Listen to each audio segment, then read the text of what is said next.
말씀은 에베소서 3장 1절에서 12절 말씀입니다. 에베소서 3장 1절에서 12절 말씀 같이 읽겠습니다. 내 형제들아, 너희는 선생된 우리가 더 큰 심판을 받을 줄 알고 선생이 많이 되지 말라. 우리가 다 실수가 많으니 만일 말에 실수가 없는 자라면 곧 온전한 사람이라 능히 온몸도 굴레 세우리라. 우리가 말들의 입에 재갈 물리는 것은 우리에게 순종하게 하려고 그 온몸을 제하는 것이라. 또 배를 보라. 그렇게 크고 광풍에 밀려가는 것들을 지극히 작은 키로서 사공의 뜻대로 운행하나니 이와 같이 혀도 작은 지체로 돼 큰 것을 자랑하도다. 보라, 얼마나 작은 불이 얼마나 많은 나무를 태우는가. 혀는 곧 불이요 불의의 세계라. 혀는 우리 지체 중에서 온몸을 더럽히고 삶의 수레바퀴를 불사르나니 그 사르는 것이 지옥불에서 나느니라. 여러 종류의 짐승과 새와 벌레와 바다의 생물은 다 사람이 길들일 수 있고 길들여 왔거니와 혀는 능히 길들일 사람이 없나니 쉬지 아니하는 악이요 죽이는 독이 가득한 것이라. 이것으로 우리가 주 아버지를 찬송하고 또 이것으로 하나님의 형상대로 지음을 받은 사람을 저주하나니 한 입에서 찬송과 저주가 나오는도다. 내 형제들아, 이것이 마땅하지 아니하니라. 샘이 한 구멍으로 어찌 단물과 쓴물을 내겠느냐. 내 형제들아, 어찌 무화과 나무가 감람 열매를 포도나무가 무화과를 맺겠느냐. 이와 같이 짠물이 단물을 내지 못하느니라. 아멘.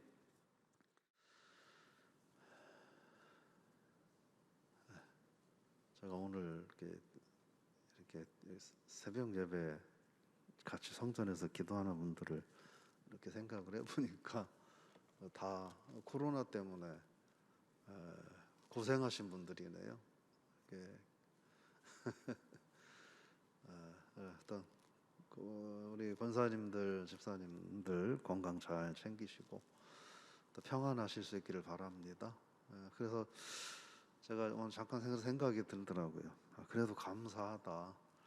옛말에 그런 얘기, 자라보고 놀란 가슴 소뚜껑 보고 놀란다고 그러는데, 어쨌든 좀 계신 분들이 다 코로나 때문에 이렇게 직접적으로 이렇게 또 고생하신 분들도 있고 간접적으로 이렇게 또 고생하신 분들도 있는데, 그분들이 또 새벽에 다 나와서 기도하고 있고, 그렇죠?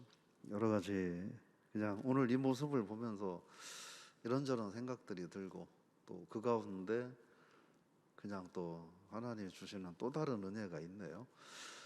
여러분의 삶 가운데 하나님의 은혜가 더더욱 풍성하고 또 앞으로 우리가 세상을 살아가면서 하나님 기뻐하시는 그런 삶을 잘 또 승리롭게 사실 수 있도록 하나님이 축복하시기를 바랍니다. 오늘 말씀의 제목은 우리의 몸은 하나님의 창조 섭리에 의해서 만들어졌다, 이런 말씀을 좀 나눠보고자 합니다. 너무나 잘 알고 있는 내용들인데 1절에 보면 선생된 우리가 심판받을 줄 알고 선생이 많이 되지 마라, 이렇게 말을 하고 있습니다. 그래서 오늘 본문의 이야기는 구원받은 하나님의 자녀들이 어떤 삶을 살아야 하느냐, 결국은 자기의 입술을 올바로 사용하는 이들이 구원받은 하나님의 자녀의 올바른 삶을 사는 거다, 이렇게 말씀을 하고 있는 거죠. 1절 말씀은 그런 이야기입니다. 내 기준으로 사람을 함부로 판단하지 마라 하는 그런 말씀인 거죠. 내 기준으로 사람을 판단하지 마라 하는 거예요. 근데 우리가 사실은 저도 그렇고 우리가 그런 삶을 우리가 살고 있지 않습니까?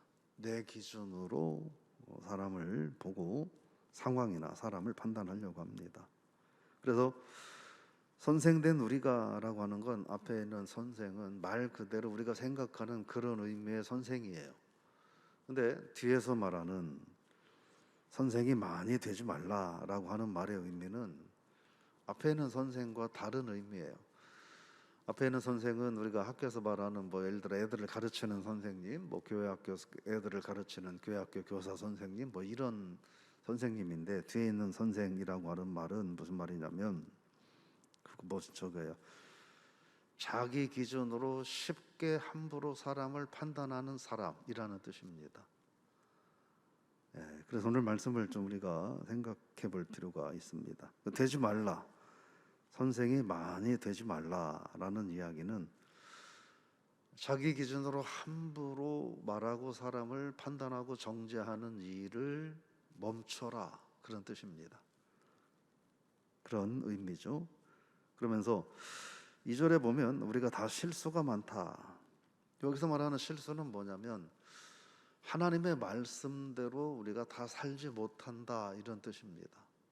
맞죠? 우리가 하나님의 말씀대로 다 살지 못하고 있습니다. 그런데 하나님의 말씀대로 다 살지 못하고 있는데, 그런데 그 중에서도 특별히 말로써 하나님의 말씀을 어기지 않고 살아가는 자라는 뜻이죠. 말로써 하나님, 우리가 원래 하나님의 말씀을 잘 어기는 사람들인데, 근데 그 중에 말로 하나님의 말씀을 어기지 않고 살아가는 사람들이 있다고 한다면 온전한 사람이다 얘기합니다. 여기서 말하는 온전한 사람은 완벽하다 그런 뜻이 아니죠. 그럼 뭘까요? 성숙하다라는 뜻입니다. 그러니까 우리가 말로든 생각이든 행동으로든 하나님의 말씀을 못 지키며 살아가는 사람들이 분명한데, 근데 그런 가운데에서도 특별히 말로 하나님의 말씀을 어기지 않고 살아가는 사람들이라고 한다면 그들은 성숙한 신앙인이다라는 의미입니다. 그러면서 말하기를 그렇게 말을 하고 있죠. 자기 자신의 말을 잘 다스릴 수 있는 사람이 진짜 하나님 앞에 진짜 신앙인이다, 이렇게 말하고 있습니다. 이게 참 쉬운 일은 아닌 것 같습니다. 때로는 이성적으로 이렇게 하면 안 되는데 라는 생각들을 늘 하고 있지만, 순간적으로 그 이성을 감정이 지배해버리면 이성은 해서 안 되는 말을 내 입은 하고 있는 경우도 우리가 많이 있지 않습니까? 그래서 우리가 하나님 앞에 온전하기 위해서 기도하는, 성숙하기 위해서 기도하는 그런 삶을 살아야 된다 하는 겁니다.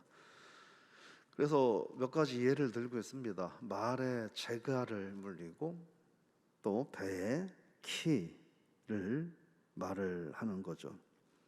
그러니까 말에 입에 재갈을 물리는 것은 말을 원하는 대로 다스리기 위함이다 하는 거죠. 또 배에 키도, 여러분 뭐 아무리 큰 키도 이게 보면 그렇게 크지 않습니까? 뭐 이만한 동그란 이런 걸로 이렇게 배를 다 조정을 합니다. 큰 배들도. 그래서 그 키로 배를 잘 조정을 해야 배가 파도도 헤쳐나가고 또 좌초되지 않고 잘 갈 수 있다는 거예요. 근데 큰 건데 아주 작은 것들이 그것들을 조종한다 하는 겁니다. 뭘 얘기하냐면, 우리가 5절 말씀입니다. 같이 읽어보겠습니다. 이와 같이 혀도 작은 지체로 돼 큰 것을 자랑하도다. 보라, 얼마나 작은 불이 얼마나 많은 나무를 태우는가. 그래서 혀는 우리들의 신체의 아주 작은 일부라는 겁니다. 그래서 제가 혀가 어떤가 좀 이렇게 살펴봤더니 길이가 뿌리까지 해가지고 한 8cm가 된다고 그래요. 사람의 혀가 8cm가 되고, 그 다음에 옆으로 가로는 한 5cm 정도, 두께가 한 2cm, 무게는 얼마냐? 한 55g 정도 된다는 거예요. 가만히 생각해 보니까 우리가 우리가 흔히 삼겹살을 사면 한 1cm 정도는 삼겹살을 한 이 정도 길이로 잘라주잖아요. 그러니까 딱 생각해 보니까 삼겹살 2개를 겹쳐서 한 반 정도 잘라 놓으면, 그러니까 삼겹살 한 줄을 반으로 딱 접어 놓은 것 정도, 그보다 조금 작은 게 혀라는 거예요. 그러니까 실질적으로 삼겹살을 잡숴 보셔도 알겠지만 그 얼마 안 되잖아요. 얼마 안 되는 거예요. 그 작은 것이 혀라고 하는 거예요. 근데 그 작은 혀가 별거 아닌데 그 사람을 움직인다는 거죠. 그 사람을 움직인다는 거예요. 즉 뭐냐면 그만큼 영향력이 있다는 거예요. 어느 정도로 그 등치 크고 힘센 말을 마음대로 조종할 수 있는 말의 제갈, 그 거대한 배를 조종할 수 있는 이 키처럼 혀가 그런 영향력을 갖고 있다는 거죠. 그런데 그래서 뭐라고 말을 하냐면 불이라고 말합니다. 우리는 알고 있습니다. 산불이 나면, 또 불이 한번 나면 모든 걸 다 태워버린다는. 특히 뭐 바람 불고 할 때 수풀이 우거진 산에서 산불이 나면 수십 년은 지나야 거의 회복할까 말까 한 그러한 엄청난 피해를 입힌다는 것을 우리는 다 알고 있습니다. 그러니까 그게 뭘 얘기하냐면 우리 사람의 혀가 그만큼 아주 보잘것없고 삼겹살 반도 안 되는 보잘것없는 건데, 이 혀가 엄청난 파괴력을 갖고 있다 하는 것입니다. 그래서 우리가 이 사실을 꼭 기억해야 되지 않을까 싶습니다. 우리들의 혀가 별거 아닌 것 같지만 어마어마한 파괴력을 갖고 있습니다. 그래서 우리들의 혀가 하나님의 교회도 파괴할 수가 있어요. 포크레인 갖다 기계 갖다가 두드려 부시고 이렇게 해서 교회를 파괴하는 게 아니라 삼겹살 한쪽도 안 되는 이 작은 혀가 하나님의 교회를 송두리째 다 망가뜨릴 수도 있다는 겁니다. 사람의 인생 자체도 다 망가뜨릴 수 있다 하는 거죠. 우리가 좀 기억할 필요가 있습니다. 오늘 6절에서 보면 생의 수레바퀴를 불사른다. 그거는 사람의 인생 자체를 다 불살라 버린다라는 뜻입니다. 혀가 그만큼 문제가 있다 하는 겁니다. 잘못 사용할 때 그런 일들이 생긴다라고 하는 것이죠. 근데 그렇게 인생을 불살라 버리는 그런 이 파괴적인 근원이 어디에 있느냐? 오늘 말씀에서는 지옥불에서 온다라는 거예요. 우리가 올림픽 같은 걸 하면 그리스에서 성화를 채취해서 비행기로, 배로, 사람 발로, 차로 다 옮겨가잖아요. 그 성화를 그렇게 채취를 해온단 말이에요. 사람의 혀로 인해서 인생을 불사르고 교회를 불사르고 다른 사람을 불사르는 그 불의 근원은 어디냐면 지옥이라는 거예요. 지옥불에서 그 근원이 온다라고 말씀을 하는 겁니다.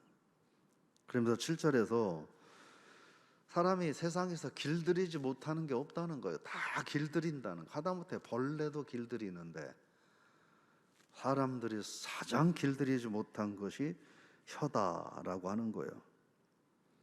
그래서 8절에 보면 사람들은 혀를 길들이는데 실패했다, 이렇게 말씀을 합니다. 왜냐하면 혀에게는 2가지 특징이 있다는 거예요. 첫째는 쉬지 않는 악. 쉬지 않는 악이라고 하는 말은 의미가 뭐냐면, 예를 들어서 소랑이 한 마리를, 야생 호랑이를 잡아다가 우리에 가둬 놓으면 야생 호랑이들이 아이고 나 이제 여기서 잡혔으니까 꼼짝 못 하겠네, 그냥 주는 밥이나 먹고 살아야 되겠다, 이렇게 하고 누워서 편히 잠을 자지 않죠. 어떻게 합니까? 소리를 지르며 손톱이 발톱이 부서지도록 철장을 뒤흔들면서 그럽니다. 왜요? 도망가려고. 여기서 말하는 쉬지 않는 악이라고 하는 것은 맹수가 갇혀서 도망치기 위해서 목숨 걸고 몸부림치는, 쉬지 않고 죽을 때까지, 지쳐 쓰러질 때까지 몸부림치는 그런 모습을 쉬지 않는 악이라고 말을 하는 겁니다. 혀가 그렇다는 거죠. 그러면서 생각을 해보면 사람들의 혀는 하나님께서 가두어 두셨잖아요. 뭘로 가두어요? 1차적으로 안에서 딱딱한 이로 혀를 가두고, 그 다음에 또 한 번 더 가두시죠. 뭘로 가둬요? 두툼한 입술로 혀를 딱 가둬 놓으시는데, 근데 딱딱한 이를 뚫고 입술을 뚫고 혀가 나와서 쉬지 않는 맹수처럼 울부짖는다는 그런 의미입니다. 그 다음에 두 번째 특징은 죽이는 독이 가득하다. 우리가 독사나 이런 걸 보면 물리면 죽잖아요. 그 얘기를 하는 거예요. 사람들의 혀가 얼마나 독한지를 말을 하고 있는 거죠. 그러면서 9절에서는 혀의 이중성과 그러므로 불합리한 것을 말을 합니다. 혀 한 입으로 찬송도 하고 저주도 한다 하는 거예요. 근데 찬송한다, 저주한다라고 하는 말은 이 시제가 현재형으로 돼 있어요. 그러니까 지금 찬송하고 지금 저주도 같이 한다는 거예요. 작년에 했고 지금 현재도 하고 있고 내일 이맘때도 하고 있고, 그런 뜻입니다. 현재형으로 표현되는 게 그런 말이에요. 그러면서 그 이후로 쭉 얘기하는 건 하나님을 찬양하는 입으로 사람을 저주하는 것은 그건 정상이 아니다. 한마디로 정상이 아니다. 그런 이야기죠. 그 결국 뭐냐? 하나님의 백성들은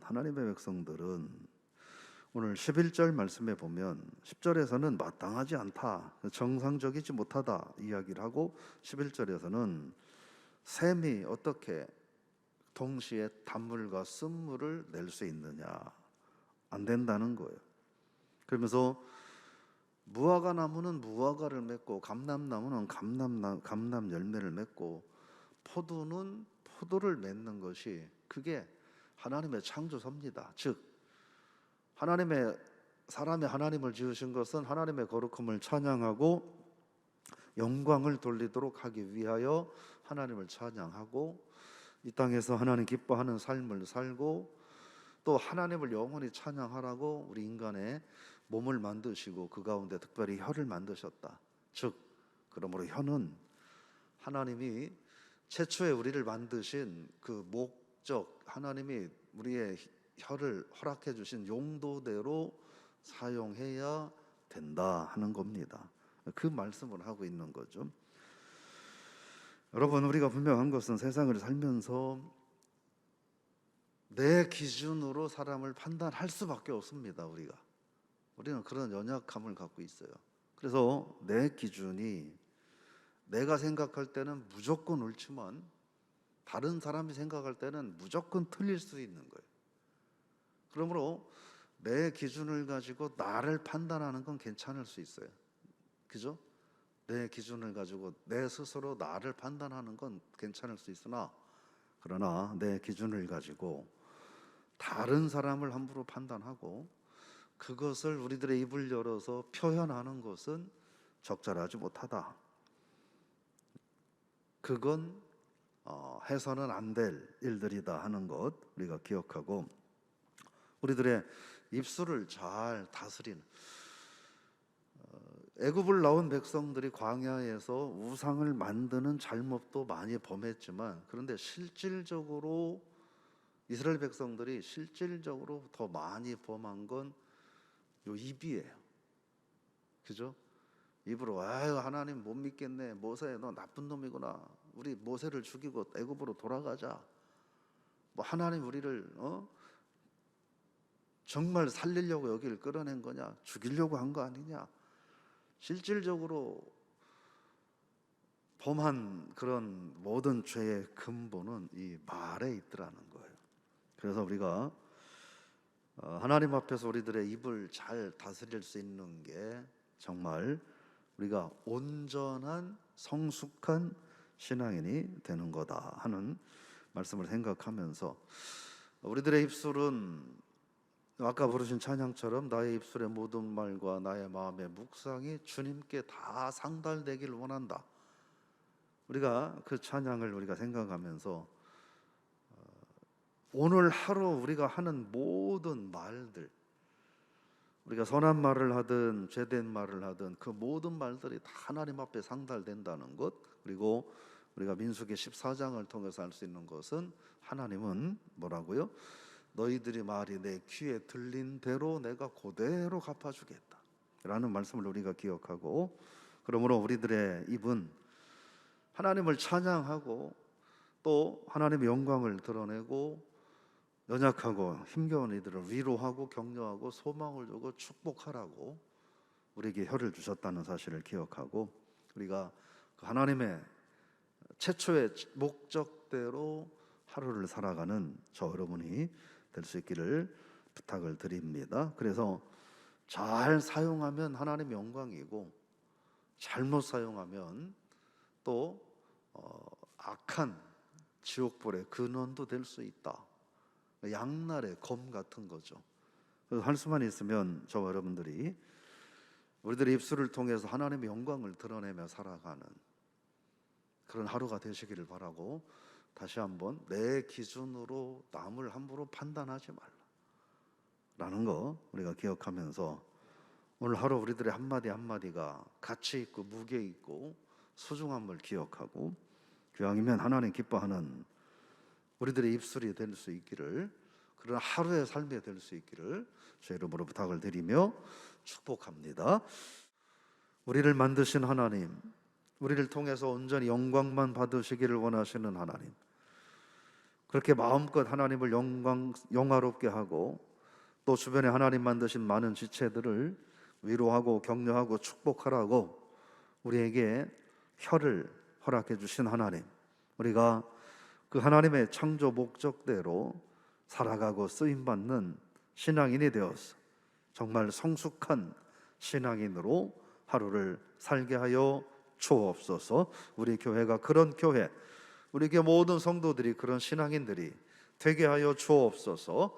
감사드리며 예수님의 이름으로 기도드리옵나이다. 아멘.